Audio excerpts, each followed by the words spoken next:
Welcome to Sputnik, orbiting the world with me, George Galloway. And me, Gayatri. It's all over, bar the shouting. Although shouting there will be. Jeremy Corbyn won an even bigger landslide victory despite the 240,000 people being deprived of their votes for one reason or another. If you'd asked me, as Jeremy did, I would have said, as I did before he ran in 2015, go for it. You have nothing to lose and everything to gain. But even I, who have known him for nearly 40 years, couldn't have imagined that in just 12 months he would have built the biggest political party in Europe and have, if you add the purged, over 500,000 voters for leader of the Labour Party. How did it happen? Well, I have my own ideas, but our first guest did better. He wrote a book about it called The Candidate, Jeremy Corbyn's Improbable Path to Power. He's Alex Nunns, and he joins us on the Sputnik now. Alex, how did this man, 67, been in Parliament 30 years, find his way through the thicket of Blairite obstacles and total media hostility to the place he is now? Well, it's fairly unlikely, isn't it? I mean, if you imagine the famous monkey hitting keys at random on a typewriter, it's easier to imagine that monkey doing the complete works of Shakespeare than coming up with a plot that ends with Jeremy Corbyn. That's a very good way of putting it, as the leader of the Labour Party. So nobody expected it. Jeremy Corbyn didn't expect it. Nobody on the left expected it. In May 2015, after the general election, John McDonnell, Jeremy Corbyn's great ally, the current Shadow Chancellor, wrote an article for Labour Briefing, a magazine of the Labour left, in which he said this is the darkest hour that socialists in Britain have faced since the fall of the Attlee government in 1951. So the darkest hour for socialists in Britain since 1951 in May 2015. 3 months later, Jeremy Corbyn was leader of the Labour Party. And how that came about, I think it all goes back to the financial crash in 2008. But I think there were three processes that went into Jeremy Corbyn's victory. They were all influenced by the crash, but they were all distinct. The biggest one was in the Labour Party itself, and that was a turn against New Labour, a turn against Blairism among the party members, which is conveniently overlooked quite often by the media and by the Labour right. The fact that as soon as Jeremy Corbyn got onto the ballot, he had support from the membership. It wasn't all just outsiders coming in and overwhelming the old-timers. When the Corbyn campaign started phoning up members, doing phone canvassing, in the first 3 weeks of the campaign, they were already in the lead. According to their own internal data, they thought it was too good to be true. They couldn't believe it. In fact, John Landsman, who was influential in the Corbyn campaign, said they didn't even tell Jeremy because they thought, let's not get his hopes up because, this must be wrong. So that was happening. That was a very profound and decisive shift against New Labour within the party itself. But then there was, that might not have been able to find any expression if it hadn't been for a historic shift in the trade unions over the past 15 years, but especially the last 5 years, where they've been engaging in a conscious project to reshape the Labour Party. And that's to do with the way that Blair treated them, the way that they were turfed out of their own party, effectively made into an opposition within the party they created. And also changes in the British economy. They used to be part of a corporate economy. They were booted out by Thatcher, so basically the unions had less to lose, so they were more willing to back a left candidate, which is quite unprecedented in Labour Party history, because the unions are usually very cautious. And then the third element of it are the social movement activists, the anti-war activists, the climate activists, and more dynamically recently the anti-austerity activists that have been campaigning since the financial crash, since the consequences of the financial crash were imposed upon the people least to blame for it. And they'd grown up despising the Labour Party. They would not naturally have gone into the Labour Party, except for this strange rule change which was brought in for completely different reasons, which allowed anybody to vote for £3, which was transformed. It opened up the Labour Party, allowed those people to come in. Plus the fact that there was a candidate in Jeremy Corbyn who nobody could question his commitment. They'd seen him on protest, they'd seen him at their events for decades, and he'd been central to all those. I was in at the birth of New Labour and long before that too, but always their project was one member, one vote, which for them meant the abolition of trade union power, affiliated power in the Labour Party. And they always had the idea of US-style primaries, where, as you've just put it, more or less anybody can vote. £3, more or less nothing. In the US, you can do it for nothing. And they thought that that would strengthen them. It's the biggest boomerang in Labour history, isn't it? Well, I mean, it's, yeah, ironic is an understatement. It's quite extraordinary. They just assumed, if you look into the reasons behind that change for the £3 votes, which was the Blairites project, it wasn't, Ed Miliband went along with it. He introduced it, but it was their project. He did it at their behest. And yeah, they just assumed that there was this reservoir of centrist proto-Blairites out there who just would come in and refloat the New Labour ship if only they could be given access to Labour Party internal elections. Obviously, if you allow political activists to take part in the process, you're going to get political activists. They didn't seem to anticipate that, and worked out well for the left. In fact, the Blairites are there in Parliament still. That's where they are, and that seems to be the only place, no island where they be. In Parliament and in the media. Yeah. I mean, the media is still faithful to the articles of faith of Blairism, if not entirely for Blair himself. And in the party machine, which is extremely important. Which has been a small machine of late, though now Labour has £58 million in the bank. So that machine can become much bigger, and should. I demur only in one respect to your analysis. You date the beginning of the collapse as the crash in 2008. I would say it was the war in 2003, the confluence of the disaster that the Iraq war became. If it had prospered, none would have called it treason, as they say. And then followed by the economic collapse and the total failure of Labour to provide an answer to it. So you've now got neocon foreign policies, neoliberal domestic and economic policies, equaling a total failure of a systemic failure of New Labour. And it was those two streams coming together that swept Jeremy to power. Yeah, I agree. And also the privatisation they introduced into the NHS and education and other things, which is completely against the grain of Labour politics and just alienated members and made people frustrated. Even people on the right of the Labour Party, even the old right, you know, the sort of the tradition in Labour Party which comes from Roy Hattersley and people like that, they were opposed to the dogmatic insistence by the Blairites that you had to have markets in public services. But I agree, the anti-war movement, the marketisation and the financial crash, which was the end of the whole New Labour deal that you could allow the city to run free as long as they cut the government in on some of the rewards. That was proved to be a catastrophic gamble, and I think, you know, it's hardly surprising that they were so discredited. Probably the more surprising thing is it took so long. You have a way with words, my friend, which is why it's such a good book. Let's, before we get too carried away, remind the viewers of some salient facts. Jeremy Corbyn won a landslide victory, and by the way, if the 240,000 purged had been allowed to vote, his score would have been closer to 80% than 62%. But the national executive of the Labour Party is once again in the hands of people hostile to him. And the media hostility has gone through the roof. So what does all this mean for the future? Well, I think we saw in the coup, which just happened in this summer, that they thought, the Labour rights thought, that those three centres of power, which are their centres of power, the media, the parliamentary party and the party bureaucracy, would be strong enough to overthrow Jeremy Corbyn.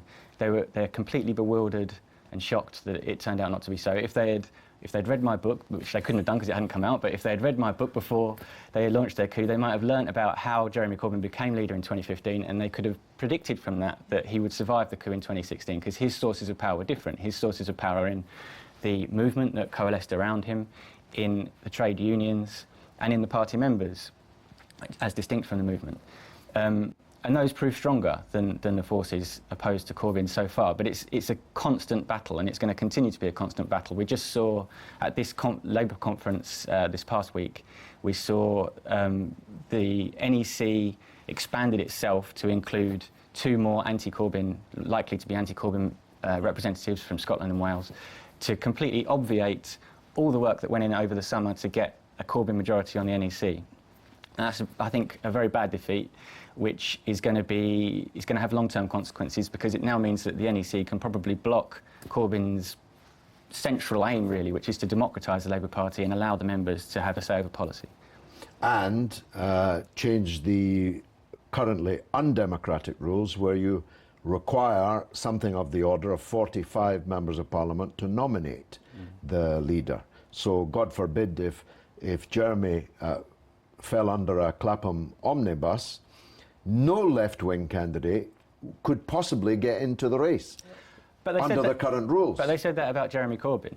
I know they're probably not going to make the same mistake twice. Trust me, the morons, as they called themselves, would not make the same mistake again. So that's very important for the future. Jeremy is 67, and he does cycle. Something, God forbid, could happen to him, and it would mean that all of this had been for nothing. It would be a return to the status quo ante. Well, it would be a huge defeat. But on the other hand, the movement which has grown up around Corbyn, which didn't exist a year or a year and a half ago. Not in a coherent way, no. No, it was disparate. It was loads of forces, and then Corbyn gave it a focus. It came together, and it's not about Corbyn. This movement was there, but it just needed something to do, and that's now far stronger than it was. I mean, it's far stronger this year than it was last year. The coup has galvanised that movement, brought people together. I was just at the Momentum conference in Liverpool, the World Transformed conference, which was happening alongside the Labour Party conference, and you know, it's genuinely quite exciting to see people coming together, and everybody there knows that it's not just about Jeremy Corbyn, that they have to do stuff themselves, they have to build in communities and so on and so forth. If all that energy and excitement is turned into concrete action, then I think, yeah. So by the next coup attempts, it will be even a bigger force to protect. Yeah, absolutely. And even if it doesn't, Although the purged will not be reinstated by this current NEC, so that's 250,000 people that paid their money to the Labour Party and got excluded. OK, the ones on the £25, but a lot of people joined and were cut off by the 6-month exclusion date. They're going to become eligible. Yeah. It's a fantastic book. I wish you all the best with it. The publisher is? orbooks.com, that's where to buy it. orbooks.com. Thanks, Alex Nunns, for joining us on the Sputnik. Coming up next, it's the Tories' turn as they gather in Birmingham for their annual conference. Don't miss it.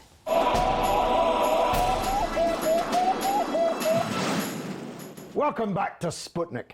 Kenneth Clark, the best leader the Tories never had in some people's eyes, says that Prime Minister Theresa May doesn't know what she's doing on the biggest of all British questions, Brexit.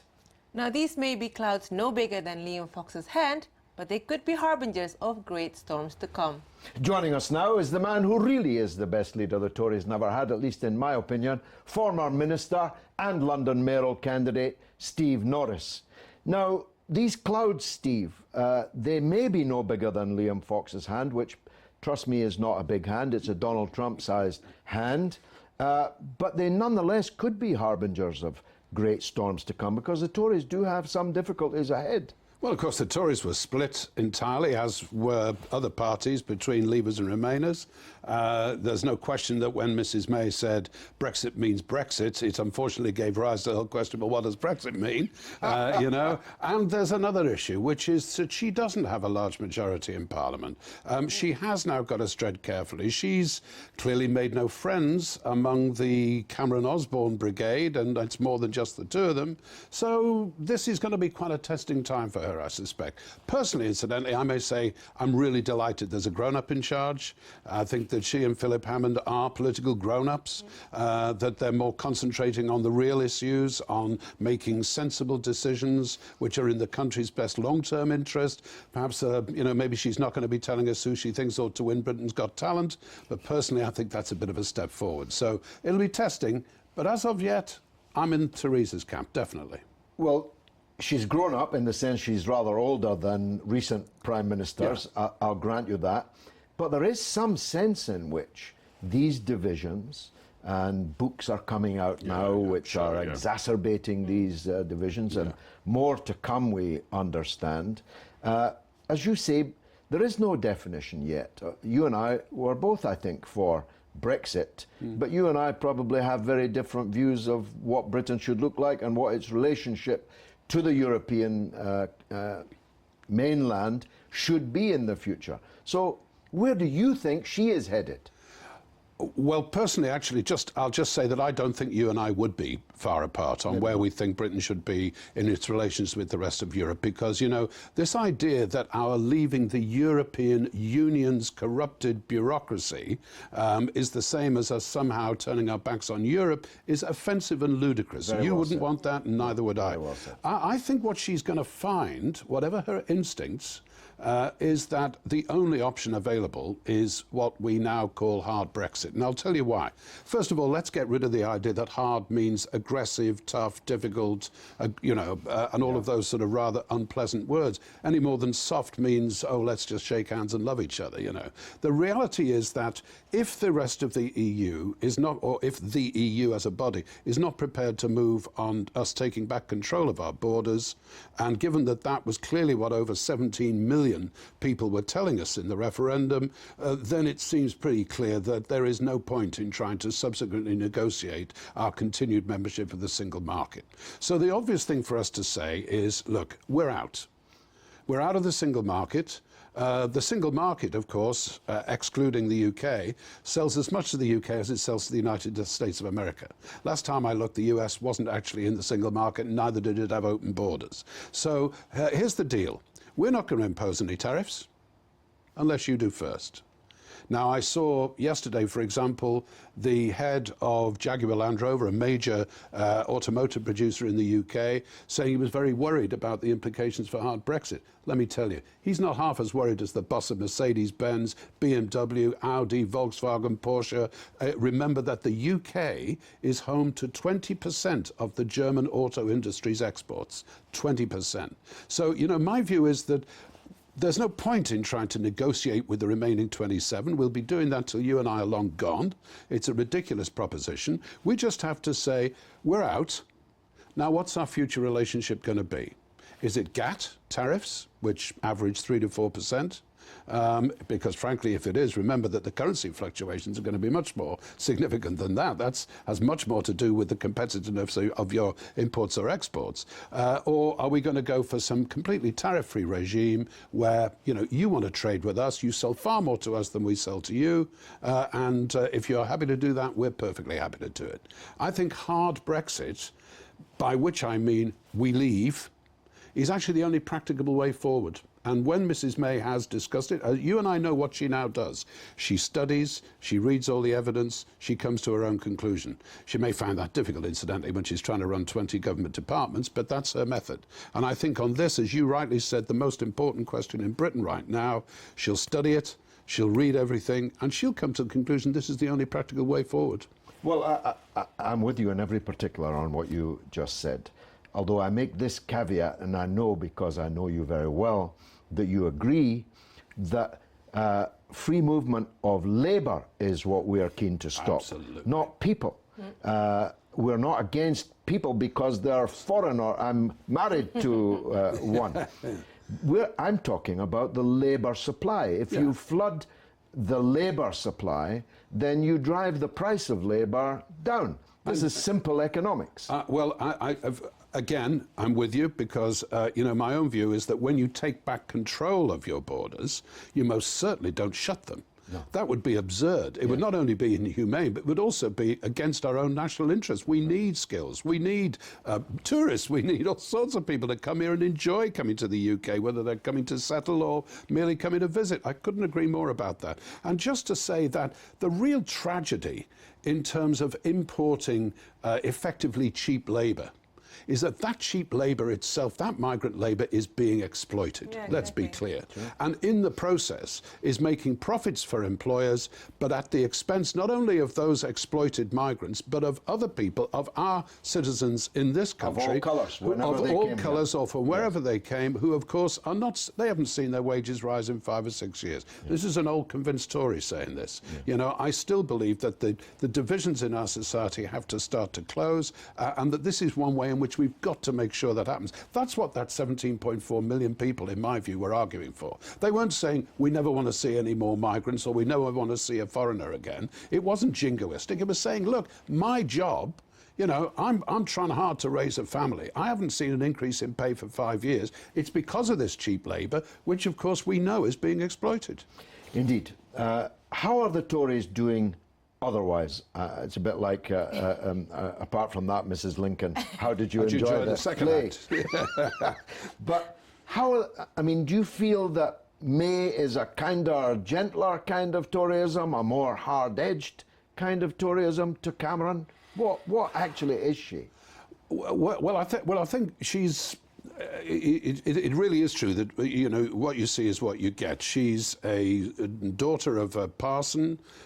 She was educated at grammar school, brought up in a perfectly straightforward middle-class household, succeeded in her own chosen business area in banking with the Bank of England and Barclays and other people who got into politics for really good reasons. She's somebody who I think wants the best for the country. She's dedicated, she's hard-working, even to the point perhaps of not necessarily having a great or original sense of humour. She's not a particularly warm person. She probably knows that. I think you're going to see a Does kind that make of... her closer to the people than Cameron, you think? Because that's what one of the polls was suggesting. Actually, yeah, I mean, I actually think she will be. That's the irony, you know, because David Cameron tried so desperately hard to be one of the lads. Call me Dave, you know, the infamous Andrew Neil line, which he, you know, still ruthlessly uses. But there was an element to that. I remember saying to Emma, my wife, hey, if I ever take you on a 3-star holiday on Ryanair to Mallorca, you know, you got the right to divorce me. You can have the lot. You know, what poor old Samantha had to put up with, God knows. These were all poses, but they were unconvincing, weren't they? Yeah. Because plainly, David Cameron and his wife were from a gilded 1% of the population, and all their friends were. If they weren't in the Notting Hill set, they were in the Chipping Norton set. Yes, Do you think May represents, in class terms, in social terms, a different segment? Yes, very much, very much. She represents the category I certainly fall into, and millions of people I know do, which is, you know, coming from a fairly humble background, but going to a decent grammar school, then to a good university, and then making your own way in the world. And that's very, very different from the, you know, from the sort of Notting Hill Trustafarian brigade. She will have nothing to do with that. Does that make her better? Well, only time will tell. She's still untried. Andrew Rawnsley wrote a very good piece when he said that she's enjoying her honeymoon, but it's perhaps masking that one of her weaknesses, which is that if she stayed in the Home Office for 6 years by studying every document that went across her desk, reading every single piece of data and not allowing anything through that she wasn't happy with, you can maybe do that with one department. But let me tell you, as a minister, former minister in a department, and working in 4 departments altogether, you can't do that with 20 departments of state. It just won't work. So we've got to see whether or not she can translate this great, I think, this great sense of, I'm a straightforward person. You know, she says, I lunch with journalists, but I don't gossip. Must be a great lunch. But you know what I mean. When you know, you're going to see a more serious, a more committed kind of government. Whether it's more successful, only time will tell. Well, I personally, I've got only time for one more question. Is the lack of a mandate going to handicap her? Isn't there ineluctably going to be pressure for an earlier than 2020 general election? Exactly. Yeah. Well, the lack of parliamentary majority is clearly a concern for her, particularly because her radical reshuffle of government did make some enemies. And you and I know there's nothing worse than a former minister who's disgruntled about having lost the job and given it to somebody that he regards as less than his equal. But whether she'll go for that early election, I'm not sure. You know, that's out of her character. She's not an opportunist. She says, I have a mandate, I'm going to deliver it. My own view is that whilst there will be people saying to her, strike while Labour is, let's face it, as weak as it is, and basically wipe them out, that might sound attractive, but she's not a risk taker. And unless she really is driven to that by perhaps opposition in her own party, I suspect she'll run the full term. Well, we'll see, and I hope you and I are both still around to see how it all plays out. Steve Norris. Thank you for joining us. And now it's your turn to tell us what you think through the portals of social media. What's rattling, Gayatri? So we're discussing Labour and the Tories this week, and on the first, Ricardo Picasso has to say the following. In his first weeks as leader, he transformed the party back into a Labour movement. And Euroman, an activist, says the Tories have no mandate. They only had 24% of the votes, 76% of the English, and nobody in Scotland. And that's all the tweets we've got time for. Which, alas, means that's the end of the show. You can stay in touch with us, though, on social media, on Twitter at @RT_Sputnik or on Facebook, Sputnik on Russia Today. It's goodbye from me, Gayatri. And from me, George Galloway. It's been marvellous.